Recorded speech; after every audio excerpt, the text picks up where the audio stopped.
দেখো আজ আমরা জেনে নেব নাউন ক্লজ সম্পর্কে। নাউন ক্লজ আমরা কাকে বলবো? দেখো, noun clauses are dependent clauses that function as a noun within a sentence. অর্থাৎ তোমরা মনে রাখবে নাউন ক্লজ একটি ডিপেন্ডেন্ট ক্লজ এবং যেটা নাউনের মতো কাজ করে। অর্থাৎ নাউনের মতো কাজ করে বলতে কি বোঝায়? নাউনের মতো কাজ করে বলতে এটা সাবজেক্ট হিসেবে কাজ করতে পারে, অবজেক্ট হিসেবে কাজ করতে পারে বা কমপ্লিমেন্ট হিসেবে করতে পারে। তাহলে এই তিনটি হিসেবে কাজ করতে পারে, সাবজেক্ট, অবজেক্ট ও কমপ্লিমেন্ট। এবং কিভাবে করে আমরা দেখে নেব।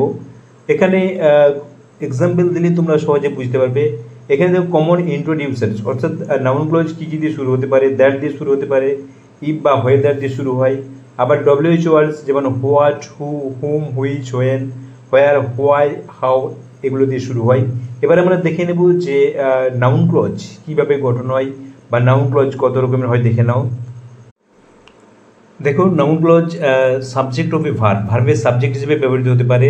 এখানে এক্সাম্পল দেখো, what you said is true, what you said is true. এখানে দেখো নাউন ক্লজ কোনটা? What you said, what you said. দেখো ইজ ভার্বের সাবজেক্ট হিসেবে ব্যবহৃত হয়েছে। What you said is true, তুমি যা বলেছিলে সেটা সত্য। হোয়াট ইউ সেড দেখো হোয়াট দিয়ে শুরু হয়েছে, এটা সাবজেক্ট অফ এ ভার্ব, ভার্বের সাবজেক্ট হিসেবে ব্যবহৃত হয়েছে। আবার দেখো অবজেক্ট অফ এ ভার্ব, ভার্বের অবজেক্ট হিসেবেও ব্যবহৃত হয়।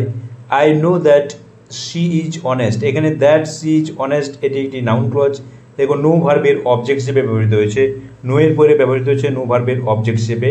আবার দেখো অবজেক্ট অফ এ প্রিপোজিশন, প্রিপোজিশনের অবজেক্ট হিসেবেও নাউন ক্লজ ব্যবহৃত হয়।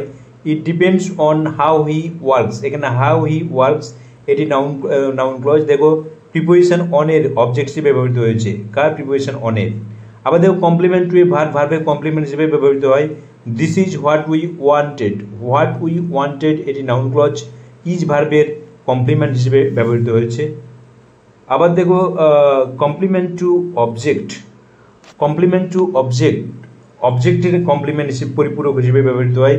We elected him what he wanted to be, এখানে what he wanted to be এই নাউন ক্লজ। দেখো হিম অবজেক্ট, অবজেক্টের কমপ্লিমেন্ট হিসেবে ব্যবহৃত হয়েছে, অর্থাৎ অবজেক্টের অর্থ সম্পূর্ণ প্রকাশ করছে।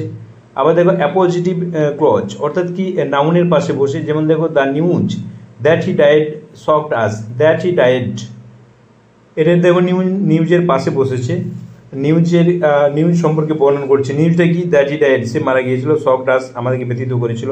দ্যাট হি ডায়েড এটা নিউজের পাশে বসে, এটাকে দেখো অ্যাপোজিটিভ ক্লজ বলা হচ্ছে, noun clause. Complement to an adjective, অ্যাডজেক্টিভের পরিপূরক হিসেবে, যেমন I am sure that he will fail, that he will fail